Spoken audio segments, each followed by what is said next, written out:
Siz hech o'ylab ko'rganmisiz? Jinlar aslida kimlar? Ular qachon yaratilgan? Iblis farishta bo'lganmi yoki jin bo'lganmi? Nega u odam alayhissalomga sajda qilishdan bosh tortdi? Bugungi video Qur'oni Karim va sahih hadislarda kelgan ma'lumotlar asosida jinlar va iblis haqidagi haqiqatlarni o'rganamiz. Bu mavzu ko'pchilikni qiziqtiradi, ammo ko'pincha turli afsona va asossiz gaplar bilan aralashib ketadi. Shuning uchun biz faqat ishonchli manbalarga tayanamiz. Video oxirigacha tomosha qiling, chunki oxirgi qismda iblisning insoniyatga qarshi qasam ichgani va bugungi kungacha qanday qilib odamlarni adashtirishga urinayotgani haqida ham gaplashib o'tamiz. Alloh taolo insonlardan oldin boshqa mahluqlarni ham yaratgan. Ular orasida farishtalar va jinlar bor edi. Farishtalar nurdan yaratilgan bo'lsa, jinlar olovdan yaratilgan. Rasululloh sallallohu alayhi va sallam shunday deganlar: farishtalar nurdan, jinlar esa olovdan, odam esa sizlarga sifatlangan narsadan yaratildi. Jinlar biz ko'ra olmaydigan, ammo mavjud bo'lgan mahluqlardir. Ular ham yashaydi, yeydi, ichadi, oilali bo'ladi va nasl qoldiradi. Ular orasida ham yaxshi va yomonlari bor. Qur'onda Jin surasida ba'zi jinlar o'zlari shunday deganlari zikr qilinadi. Bizning oramizda solihlari ham bor, bundan tashqari boshqalari ham bor. Demak, har bir jin yomon degani emas. Ular orasida musulmonlari ham bor, kofirlar ham mavjud.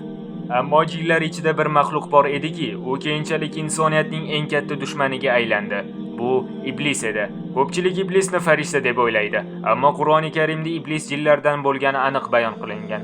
Alloh taolo buyuradi: iblis jinlardan edi va Parvardigorning amridan bosh tortdi. Demak, iblis aslida jin edi. U uzoq vaqt ibodat qilgani sababli farishtalar orasida bo'lish sharafiga erishgan edi, lekin qalbida yashirin kibri bor edi. Shu payt Alloh taolo insoniyat otasi bo'ladigan Odam alayhissalomni yaratishni iroda qildi. Farishtalarga Odam alayhissalomga sajda qilish buyurildi. Barcha farishtalar darhol sajda qildilar, lekin iblis sajda qilmadi. Nega? Chunki u o'zini ustun deb bildi. U shunday dedi: "Men undan yaxshiroqman. Meni olovdan yaratding, uni esa loydan yaratding." Mana shu gap insoniyat tarixidagi eng katta kibrlardan biri edi. Iblis Allohning amriga bo'ysunish o'rniga o'z fikrini ustun qo'ydi. Shuning uchun Alloh taolo uni rahmatidan uzoqlashtirdi. Iblis la'natlanganlardan bo'ldi, lekin u shu yerning o'zida insoniyatga qarshi dahshatli qasam ichdi. U dedi: "Men ularning to'g'ri yo'lingda o'tiraman. So'ng oldilaridan, ortlaridan, o'nglaridan va so'llaridan kelaman." Ya'ni insonlarni har xil yo'llar bilan adashtirishga harakat qilishini aytdi. Shundan boshlab inson va shayton o'rtasidagi kurash boshlandi. Bu kurash bugungi kungacha davom etmoqda. Har safar inson gunoh qilishga moyil bo'lsa, har safar yaxshilikdan uzoqlashsa, har safar Allohni unutsa, shayton bundan xursand bo'ladi. Ammo shuni unutmaslik kerakki, shaytonning kuchi cheklangan. U insonni majburlay olmaydi. U faqat vasvasa qiladi. Tanlov esa insonning o'z qo'lida. Shuning uchun mu'min kishi Allohga tavakkal qiladi, Qur'on o'qiydi, zikr qiladi va shaytonning hiylalaridan panoh so'raydi. Lekin savol tug'iladi: qiyomatgacha iblisga nega muhlat berildi? Uning askarlari qanday ishlaydi? Jinlar insonlarga zarar yetkaza oladimi? Va musulmon jinlar haqida Qur'onga yana nimalar aytilgan? Iblis Alloh taologa shunday dedi: "Parvardigorim, menga ularga qayta tiriladigan kungacha muhlat ber."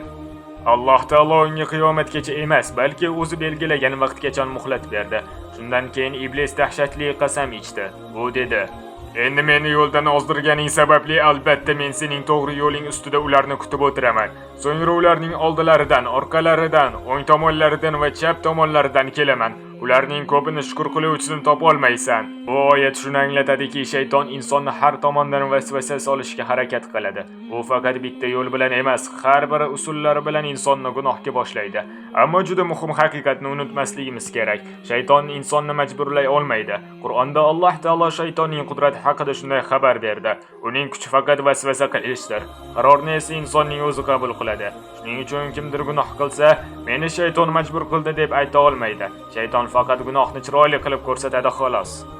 Rasululloh sallallohu alayhi va sallam bizni shaytonning hiylalaridan ko'p bor ogohlantirganlar. U zot aytganlarki, shayton insonning qon tomirlari bo'ylab yuradi.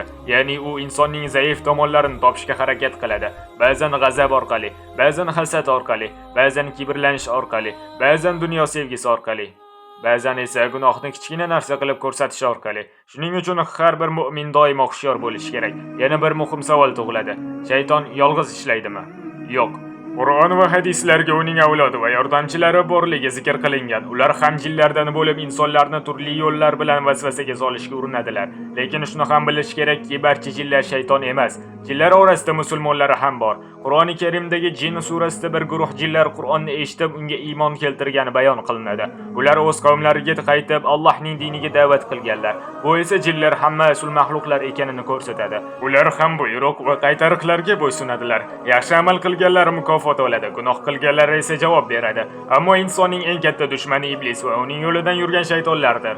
Shuning uchun Rasululloh sallallohu alayhi va sallam ertalab va kechqurun zikrlarni o'qishni, Qur'on tilovat qilishni, ayniqsa Oyatul Kursini o'qishni tavsiya qilganlar. Chunki Allohning izni bilan bular mu'minni himoya qiladi. Lekin yana bir savol bor. Jinlar insonni ko'ra oladimi? Ular bizga qanday ta'sir o'tkazishi mumkin? Har bir g'alati hodisaga jinlarni bog'lash to'g'rimi? Qur'on va sahih hadislarda bu haqida nimalar deyilgan? Savoliga javobni Qur'oni Karimning o'zi beradi. Alloh taolo A'rof surasida shunday marhamat qiladi. Albatta, u shayton va uning qavmi sizlarni ularni ko'rmaydigan tomonlardan ko'radilar. Demak, odatdagi holatda inson jinlarni ko'ra olmaydi, ammo ular Allohning izni bilan insonlarni ko'rishlari mumkin. Lekin bu ularning cheksiz kuchiga ega ekanini anglatmaydi. Aksincha, ular ham Alloh yaratgan ojiz mahluqlardir. Ular ham tug'iladi, ular ham yashaydi, ular ham vafot etadi va qiyomat kuni ular ham hisob-kitob qilinadi. Ba'zi odamlar har qanday tushunarsiz hodisani darrov jinlar bog'laydi. Bu esa to'g'ri emas. Islom dini bizni dalilsiz gapirishdan qaytaradi. Har bir kasallikni, har bir tushni yoki har bir baxtsizlikni jin qildi deyish Qur'on va sahih hadislarga asoslanmaydi.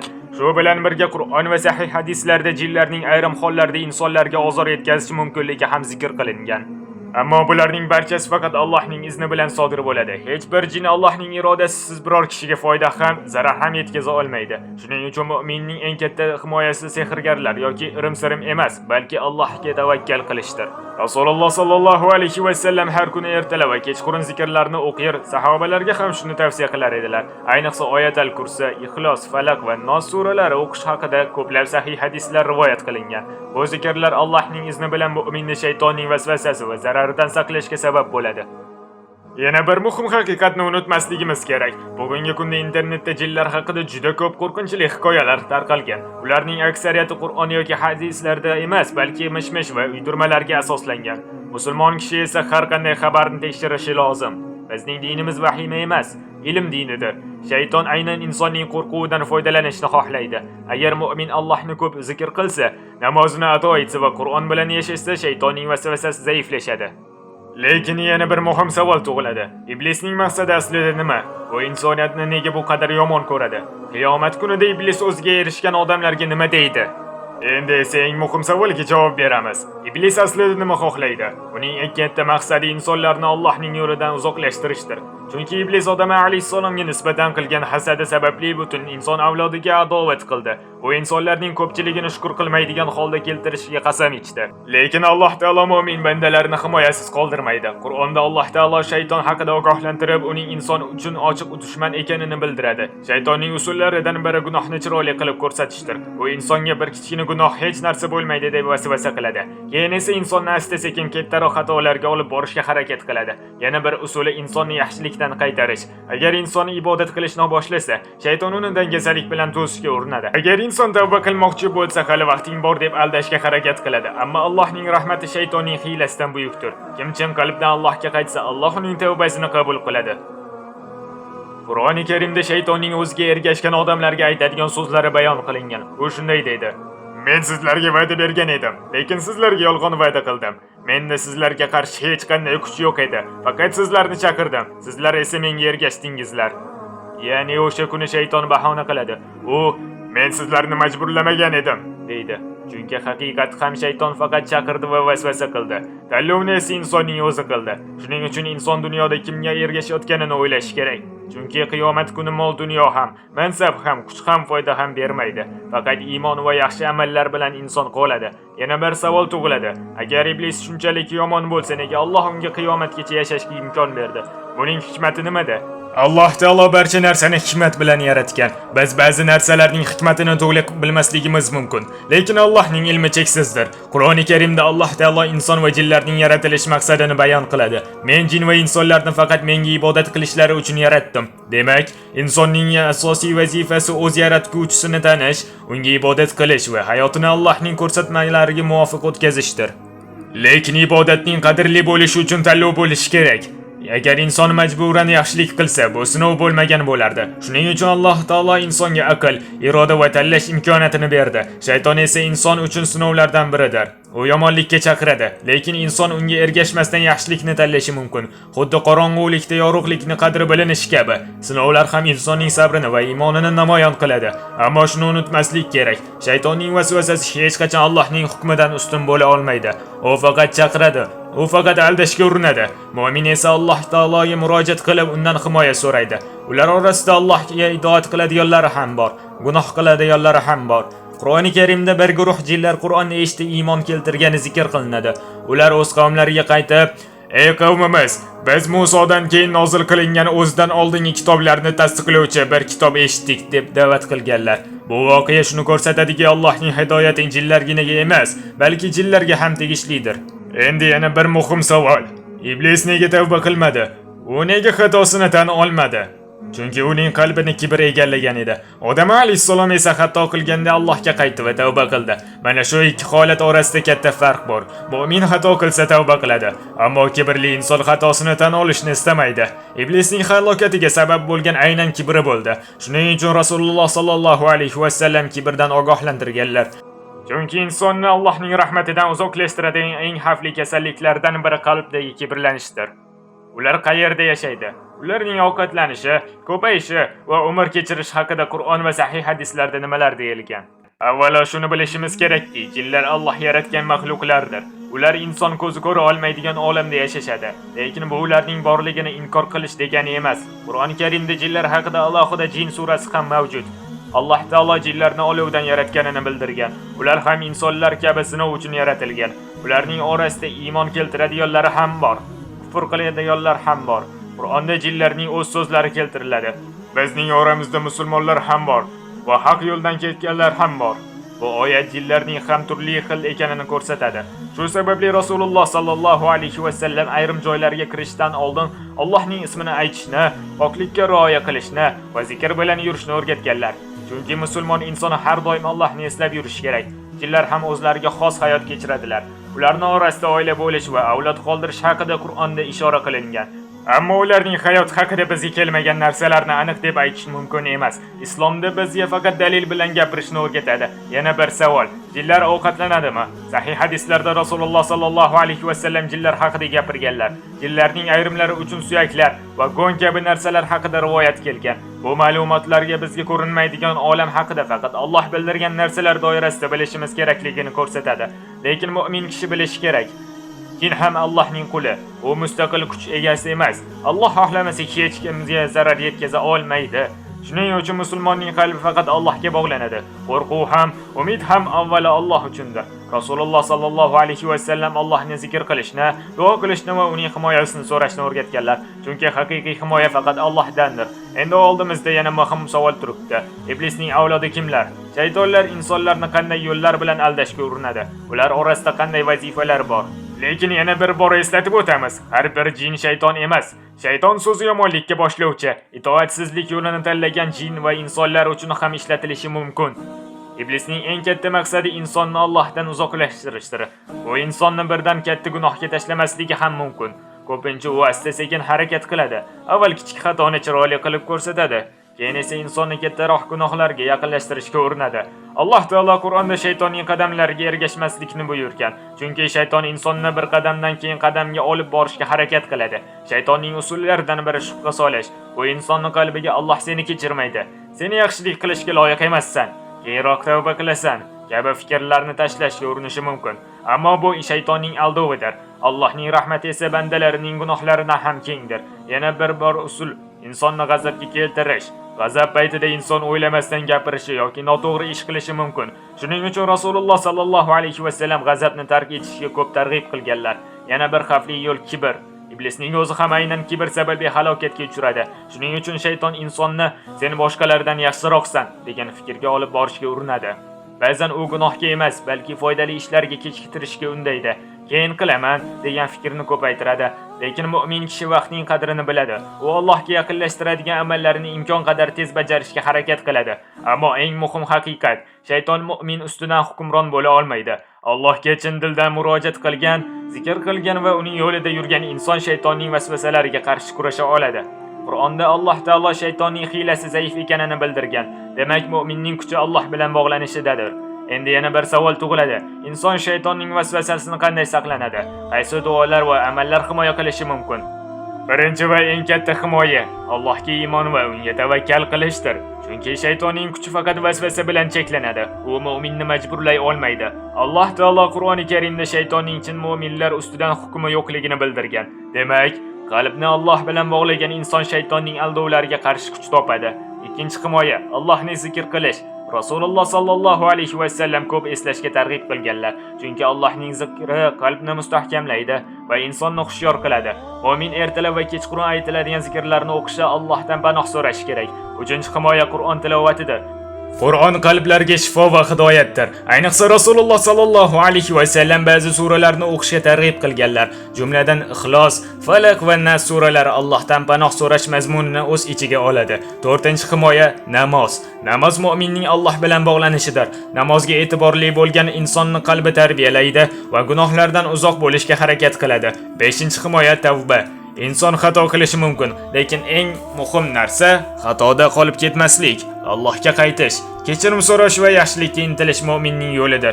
U sen juda ko'p xato qilding, endi kechirilmaydi degan fikrni solishi mumkin, lekin bu shaytonning hiylasidir. Allohning rahmati keng. Chin dildan tavba qilgan banda uchun rahmat eshiklari ochiq. Yana bir muhim narsa, yomon muhit va yomon odatlardan uzoq bo'lish. Chunki inson atrofidagi narsalardan ham ta'sirlanadi. Yaxshi insonlar bilan suhbat qilish, foydali ilm o'rganish va yaxshilikka intilish qalbni himoya qiladi. Chunki Allohning rahmati shaytonning hiylasidan buyukdir. Endi esa yana bir qiziqarli savol bor. Iblis qiyomat kuni nima qiladi? O'sha kuni ko'pchilik insonlar shaytonning asli yuzini ko'radi. Chunki dunyoda shayton ularga turli va'dalar bergan edi. U gunohlarni chiroyli ko'rsatgan edi. U qilaver, hech narsa bo'lmaydi deb aldadi. Lekin oxiratda u hech kimga yordam bera olmaydi. Qur'oni Karimda shaytonning o'ziga ergashgan odamlarga aytiladigan so'zlari bayon qilingan. U shunday deydi: Men sizlarga va'da berdim, ammo sizlarga yolg'on va'da qildim. Men sizlarga qarshi hech qanday kuch yo'q edi. Faqat sizlarni chaqirdim. Sizlar esa menga ergashdingizlar. Bu juda katta ogohlantirishdir. Chunki shayton insonni dunyoda yolg'iz qoldirmaydi, lekin oxiratda o'zidan uzoqlashadi. U inson uchun javob bermaydi, uning gunohini ko'tarmaydi. U faqat men sizlarni majburlagan edim deydi. Inson har bir qarorini o'zi tanlaydi. Agar shayton yomonlikka chaqirsa, Alloh yaxshilikka chaqiradi. Agar shayton umidsizlikka boshlasa, Allohning rahmati umid ber. Agar shayton gunohni bezasa, Qur'on haqiqatni ko'rsatadi. Shuning uchun aqlli inson dunyoda kimning chaqirig'iga ergashayotganini o'ylaydi. Qiyomat kuni boylik, mashhurlik yoki dunyodagi mavqe insonni qutqara olmaydi. Faqat iymon va yaxshi amallar foyda beradi. Iblis ko'p ibodat qilgan bo'lsa ham, qalbiga kirgan kibr uni halokatga olib bordi. Demak, inson faqat amali bilan emas, qalbining holati bilan ham ehtiyot bo'lishi kerak. Kibr, hasad va Allohning amriga qarshi chiqish insonni katta xavfga olib boradi. Lekin Allohning rahmati keng. Kim dunyoda xatosini anglab, Allohga qaytsa, tavba qilsa va to'g'ri yo'lda yurishga harakat qilsa, Allohning rahmatidan umid qiladi. Endi bizning hikoyamizda yana bir muhim mavzu bo'lmoqda. Iblis va jinlar haqidagi eng katta xulosalar. Inson bu bilimlardan qanday saboq olishi kerak va nega Alloh bizga bu voqealarni Qur'onda bayon qilgan? Endi esa bu voqealardan qanday saboq olishimiz kerakligi haqida o'ylab ko'ramiz. Birinchi saboq: kibr insonni halokatga olib borishi mumkin. Iblisning xatosi oddiy xato emas edi. U Allohning amrini bilgan holda o'zini ustun ko'rdi. U men undan yaxshiroqman deb o'yladi. Mana shu kibr uni Allohning rahmatidan uzoqlashtirdi. Shuning uchun mu'min kishi qalbini kibrdan saqlashi kerak. Chunki insonning qadri boyligi, ko'rinishi yoki mansabi, nansabi emas, balki taqvosi va yaxshi amallari bilan o'lchanadi. Ikkinchi saboq: shaytonning vasvasasidan doimo hushyor bo'lish kerak. Iblis insonni yo'lga urishga qasam ichgan, lekin Alloh bandalariga yo'l ko'rsatgan. Qur'on, namoz, zikr va yaxshi amallar insonni mustahkamlaydi. Shaytonning chaqirig'i kuchli ko'rinsa ham, Allohga bog'langan qalb undan himoyalana oladi. Uchinchi saboq: har bir tanlovimiz uchun javob beramiz. Qiyomat kuni hech kim shayton majbur qildi deb bahona qila olmaydi. Chunki shayton faqat vasvasa qiladi. Tanlovni esa insonning o'zi qiladi. Shuning uchun har kuni o'zimizdan so'rashimiz kerak. Men bugun Allohga yaqinlashadigan ish qildimmi yoki meni uzoqlashtiradigan yo'lga qadam qo'ydimmi? 4-saboq. Allohning rahmatidan hech qachon umid uzmaslik kerak.